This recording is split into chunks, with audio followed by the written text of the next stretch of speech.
أعوذ بالله من الشيطان الرجيم. بسم الله الرحمن الرحيم.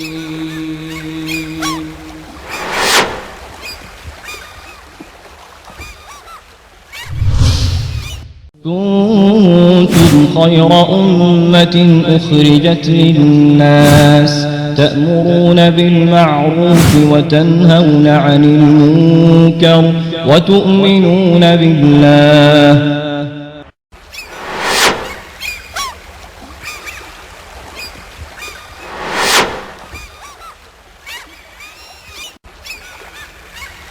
وأتموا الحج والعمرة لله فإن أحصرتم فما استيسر من الهدي ولا تحلقوا رؤوسكم حتى يبلغ الهدي محله فمن كان منكم مريضا أو به أذى من رأسه ففدية من صيام أو صدقة أو نسك فإذا أمنتم فمن تمتع بالعمرة إلى الحج فما استيسر من الهدي فمن لم يجد فصيام 3 أيام في الحج و7 إذا رجعتم تلك 10 كاملة ذلك لمن لم يكن أهله حاضر المسجد الحرام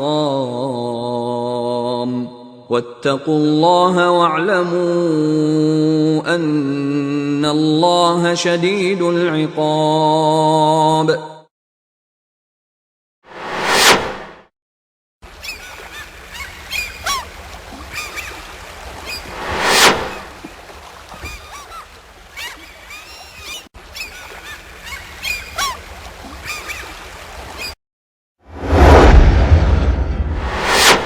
بسم الله الرحمن الرحيم. الحمد لله رب العالمين وصلى الله على نبينا محمد وعلى آله وأصحابه أجمعين. عن أنس رضي الله عنه قال ضحى النبي صلى الله عليه وسلم بكبشين أملحين أقرنين ذبحهما بيده وسمى وكبر ووضع رجله على صفاحهما. یہ ایک حدیث ہے جو صحیح بخاری، صحیح مسلم اور تقریباً سنن اربعہ میں حضرت انس بن مالک رضی اللہ تعالی عنہ سے مروی ہے، جس میں نبی کریم صلی اللہ علیہ وسلم کے ایک معمول کا ذکر ہے قربانی سے متعلق. قربانی جیسا کہ ہم لوگ جانتے ہیں یہ انبیاء علیہ السلام کی سنت رہی ہے، اور جب سے بشریت اس دنیا میں ہے تب سے قربانی کا وجود ہے. قربانی اللہ تبارک و تعالیٰ کی عبادت ہے اور اللہ تبارک و تعالیٰ کا تقرب حاصل کرنے کا بہترین ذریعہ ہے.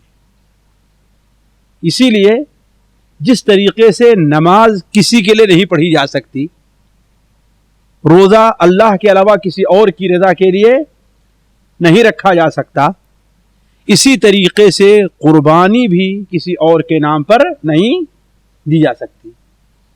لہذا اس مسئلے کو جاننا چاہیے کہ جو مزاروں پر یا ایسی جگہوں پر بکرے ہیں، مرغے ہیں، انڈے ہیں، یہ سب چڑھائے جاتے ہیں، یہ سب شرک ہے، بلکہ شرک اکبر ہے. شرک ہے بلکہ شرک اکبر ہے. کیوں؟ اس لیے کہ یہ قربانی ہے وہ کس کے لیے؟ خاص اللہ تعالیٰ کے لیے. ان صلاتی و نسکی، میری نماز اور میری قربانی کس کے لیے ہے؟ اللہ رب العالمین کے لیے ہے. تو جب سے بشریت اس دنیا میں وجود میں آئی ہے، جب سے اللہ تعالیٰ کی عبادت اس دنیا پر انسانوں کے ذریعے بجا لائی جا رہی ہے، اس وقت سے قربانی کا وجود بھی رہا ہے، جس کا ذکر حضرت آدم علیہ السلام کے دونوں بیٹوں کے قصے میں ملتا ہے، حابیل اور قابیل کے، کہ آپس میں کسی چیز کے سلسلے میں اختلاف ہوا تو حق کون کس کے ساتھ ہے، ان میں سے کون حق پر ہے اس کے لیے کیا علامت بیان کی گئی کہ دونوں قربانی پیش کریں.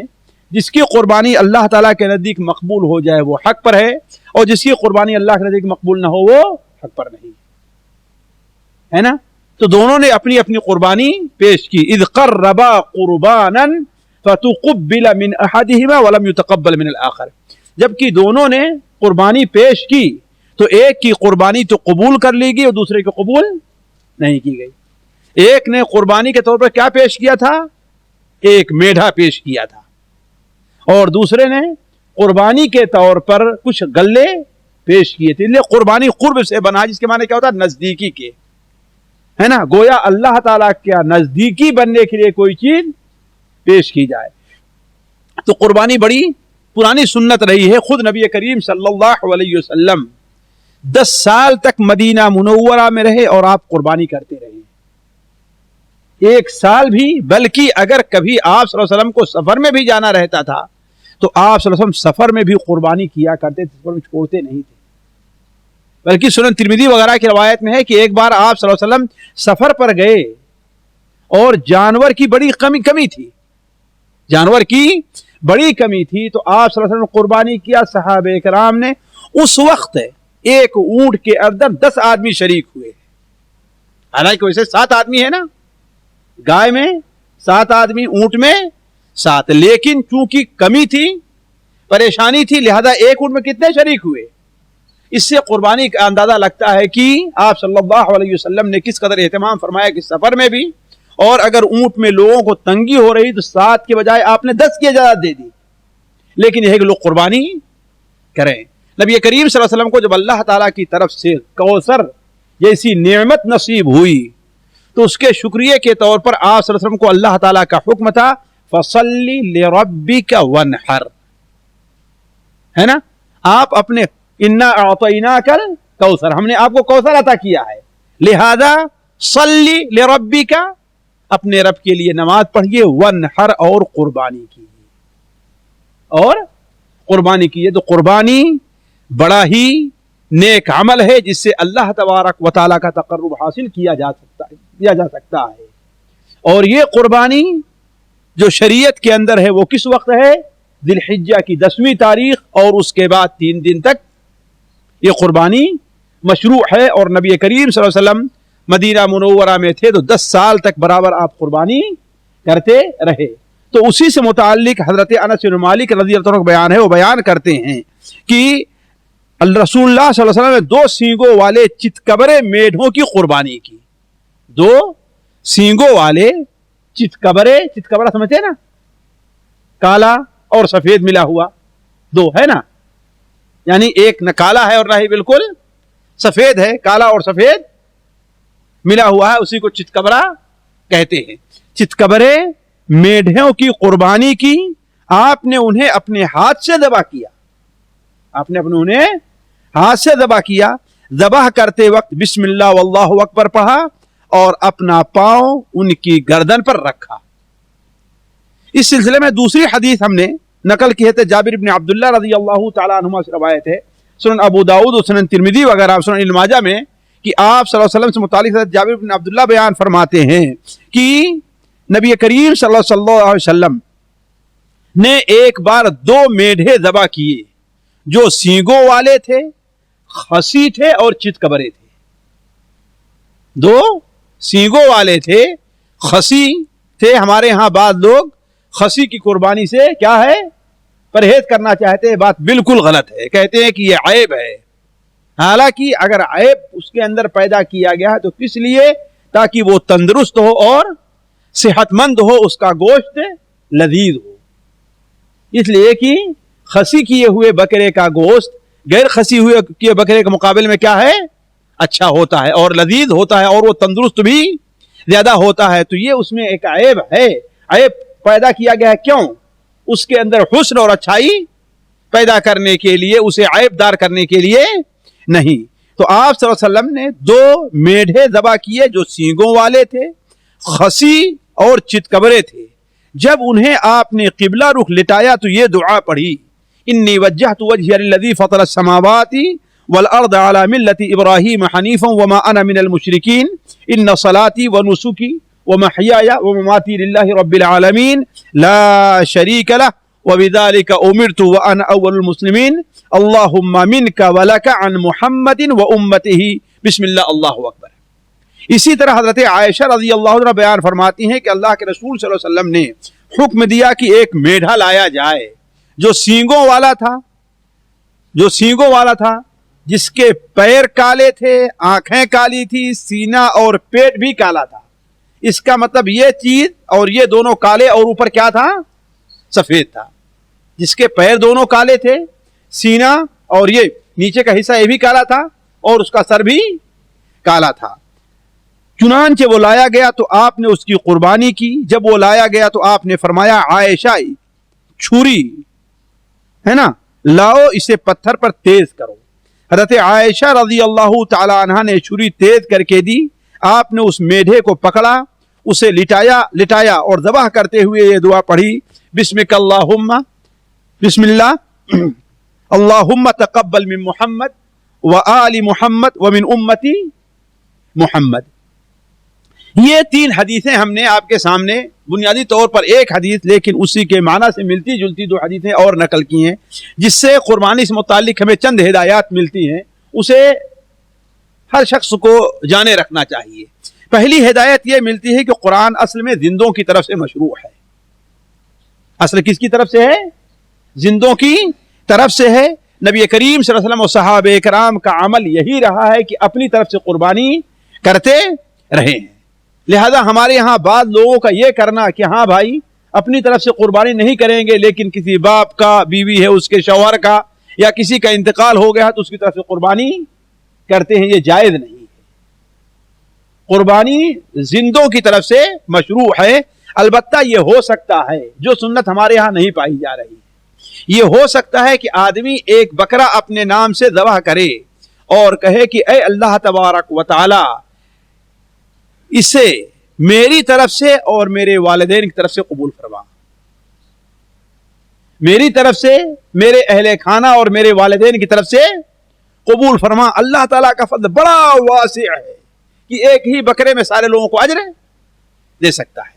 جیسے آپ صلی اللہ علیہ وسلم نے ایک بکرے کی قربانی جو کی تو کیا کہ اے اللہ تعالیٰ میری طرف سے، میرے آل کی طرف سے اور میری امت کی طرف سے بھی اسے قبول فرما. میری امت، آپ کی امتیں کتنے ہو گئے؟ امتی کتنے ہو گئے آپ ذرا دیکھیں تو ایک میڈھے کے اجر میں آپ نے کتنے لوگوں کو شریک کر لیا. تو بڑی بنیادی غلطی یہ ہوتی ہے کہ لوگ سنت رسول پر عمل نہیں کرتے، حالانکہ سنت رسول پر عمل کرنے میں برکت ہے اور اللہ تعالیٰ کا فضل اسی میں ہے. دوسرا فائدہ یہ سمجھیے کہ مردوں کی طرف سے مستقل قربانی کی جا سکتی ہے، ہم اس کا انکار نہیں کر رہے ہیں، لیکن جائز ہے، سنت نہیں ہے. فرق ہے، لوگ اس میں فرق نہیں کرتے. مردوں کی طرف سے قربانی کرنا کیا ہے؟ جائز ہے، امید ہے کہ اس کا اجر انہیں ملے گا، لیکن سنت کا طریقہ نہیں. سنت کا طریقہ کیوں نہیں ہے؟ اس لیے کہ نبی کریم صلی اللہ علیہ وسلم نے مستقل، آپ کی ایک بیٹی کا انتقال ہوا آپ کی زندگی میں، آپ کی بیوی، 2 بیوی کا انتقال ہوا آپ کی زندگی میں، آپ صلی اللہ علیہ وسلم کی زندگی میں، ہے کہ نہیں؟ آپ کے چچا کا انتقال ہوا، لیکن کسی بھی حدیث میں نہیں آتا کہ آپ صلی اللہ علیہ وسلم ان کی طرف سے قربانی کرتے رہے ہوں، ہے کہ نہیں؟ اگر سنت ہوتی تو آپ صلی اللہ علیہ وسلم کیا ہے کرتے نا. اب آپ لوگ کہہ سکتے ہیں کہ ہاں جائز میں اور سنت میں فرق کیا ہے. یہ چیز ہمارے ہاں بہت سے لوگ نہیں سمجھتے، اس سے بنیادی طور پر غلطی ہوتی ہے. سنت کیا ہے؟ یعنی جس کی طرف اللہ کے رسول نے رغبت دلائی ہو، اس کی طرف ترغیب دی ہو، خود عمل کیا ہو، لوگ عمل کرنے کی دعوت دی ہو. مثال کے طور پر ایک مثال دوں، آپ صلی اللہ علیہ وسلم نے حضرت عائشہ رضی اللہ تعالی عنہا کو حج کے بعد ایک ان کے عذر کے طور پر عمرے کی اجازت دے دی، لیکن آپ نے خود عمرہ نہیں کیا. حضرت عبد الرحمن ابو بکر جو حضرت عائشہ کے ساتھ تھے ان کو عمرہ کرنے کے لیے نہیں کہا. تو اس کا مطلب ہے کہ بعض صورتوں میں عمرہ کرنا جائز ہوگا، سنت اور مستحب نہیں ہوگا، سنت اور مستحب نہیں ہوگا. اسی طریقے سے آپ صلی اللہ علیہ وسلم کے ایک صحابی کے بارے میں آیا کہ وہ اپنی فوج لے کر کے گئے تو ہر رکعت میں قل هو اللہ احد پڑھا کرتے تھے. سنا ہے نا آپ لوگوں نے؟ ہمارے ہاں بعض اہل حدیث اس کو سنت سمجھتے ہیں. یہ غلطی ہے, بنیادی غلطی ہے. آئے وہ تو آپ نے پوچھا تم ایسا کیوں کرتے ہو؟ کہا اس میں اللہ کی صفت ہے, رحمان کی صفت ہے, اور مجھے یہ پسند ہے. تو آپ نے فرمایا جاؤ, اللہ بھی اس سے پسند, تم سے محبت کرتا ہے کہ نہیں. لیکن آپ صلی اللہ علیہ وسلم کا عمل یہ نہیں رہا ہے کہ برابر آپ ایسا, یا کسی صحابی کو آپ نے اس کی تاکید کی ہو. تو یہ اگر کوئی ایسا کرے, اسے کوئی صورت پسند ہے, اس کو پڑھے تو اس کے لیے جائز ہوگا. وہ چیز سنت اور مستحب نہیں بن جائے گی. تو مردے کی طرف سے قربانی جائز ہے. کیوں؟ اس لیے کہ یہ مالی عبادات میں سے ہے, اور مالی عبادات کا ثواب مردے کو صدقہ ہے, خیرات ہے, ملتا ہے. لہذا مردے کی طرف سے قربانی جائز ہے, مستحب نہیں ہے. تیسرا فائدہ یہ ہے کہ بہت سے لوگ اللہ کے رسول صلی اللہ علیہ وسلم سے قربانی کرتے ہیں, جیسے بتایا کہ صاحب نے عمرہ کر رہے ہیں. یہ چیز بھی کیا ہے؟ بلا دلیل. حضرت علی رضی اللہ تعالی عنہ سے ایک حدیث آئی ہے, سنن ترمذی وغیرہ میں, ضعیف ہے, کہ اللہ کے رسول صلی اللہ علیہ وسلم نے مجھے اپنے, سنن ابو داؤد میں بھی ہے, کہ حکم دیا ہے یا وصیت کی ہے میں آپ کی طرف سے قربانی کروں. لیکن اولاً تو حدیث ضعیف ہے, لیکن یہ اس صورت میں ہے کہ آپ نے کسی کو وصیت کی ہو. اسی طریقے سے آپ کا کوئی دادا ہے, والد ہیں, وصیت کر کے کہے ہاں بھائی دیکھو میں یہ چیز چھوڑ کر کے جا رہا ہوں, ہے کہ نہیں ہے, ٹھیک ہے, اسے جو استعمال کرے وہ میری طرف سے ایک قربانی سال میں کیا کرے. ٹھیک ہے, اب اس طرح سے قربانی کرنا کیا ہوگا؟ واجب ہوگا, خاطر وقف کے طور پر بھی ہے. لیکن یہ ہے کہ انسان اپنی طرف سے قربانی نہ کرے اور مردے کی طرف سے کسی مرے ہوئے شخص طرف سے کرتا ہو اللہ کے رسول کی طرف سے, یہ سنت کے خلاف ہے. چوتھا یہ ہے کہ قربانی کے لیے نر جانور زیادہ بہتر ہے. نر جانور زیادہ بہتر ہے. کیوں؟ اس لیے کہ اللہ کے رسول صلی اللہ علیہ وسلم سے نر جانور ہی قربانی کرنا ثابت ہے. مادا کہ آپ نے قربانی جائز ہے, میں ناجائز نہیں کہتا, تمام علماء کے نزدیک جائز ہے, لیکن بہتر کیا ہے؟ نر جانور. اس لیے بھی کہ نر جانور لوگوں کو, ابھی آپ کو یہ کہا جائے کہ ہاں بھائی یہ بکرے کا گوشت ہے, یہ بکری کا, تو کون سا گوشت خریدیں گے آپ جی؟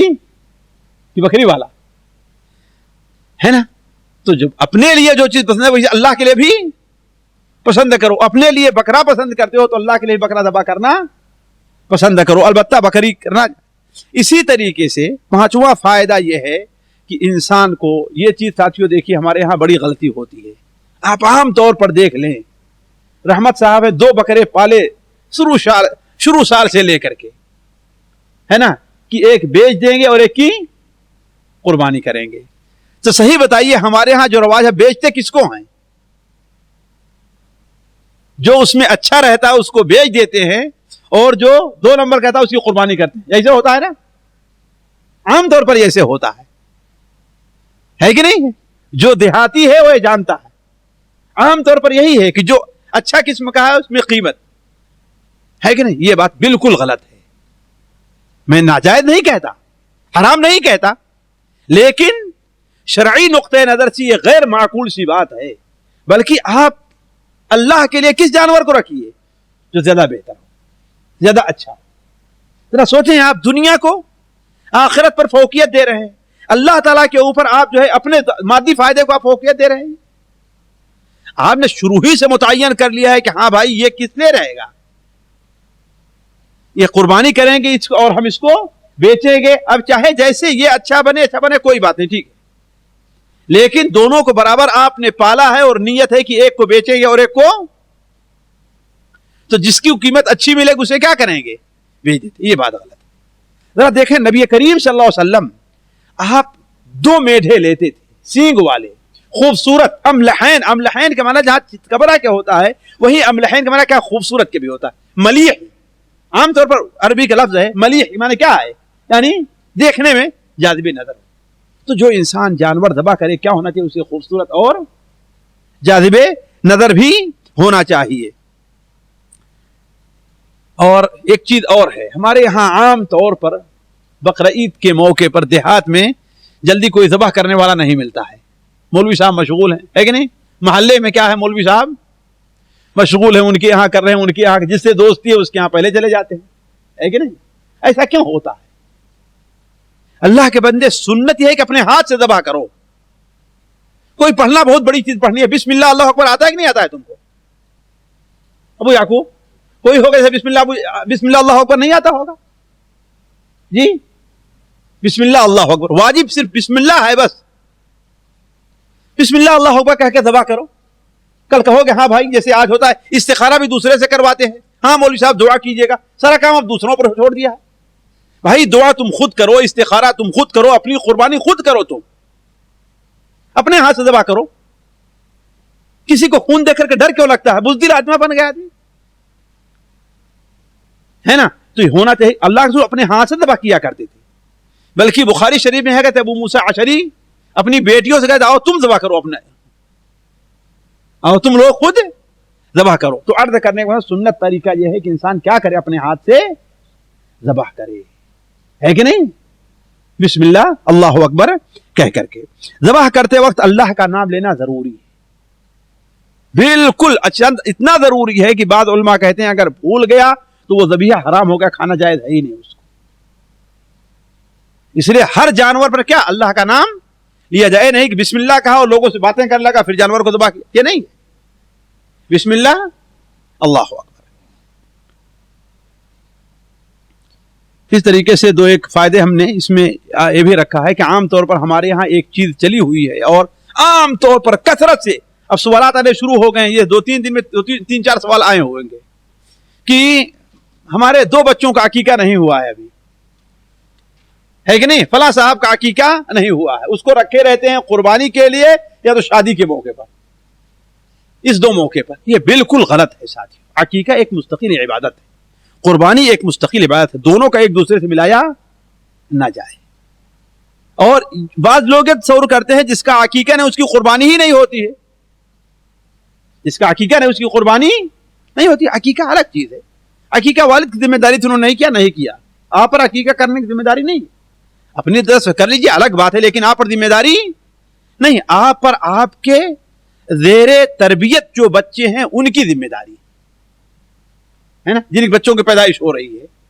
تو عقیقے کا قربانی سے کوئی تعلق نہیں ہے. قربانی مستقل عبادت ہے.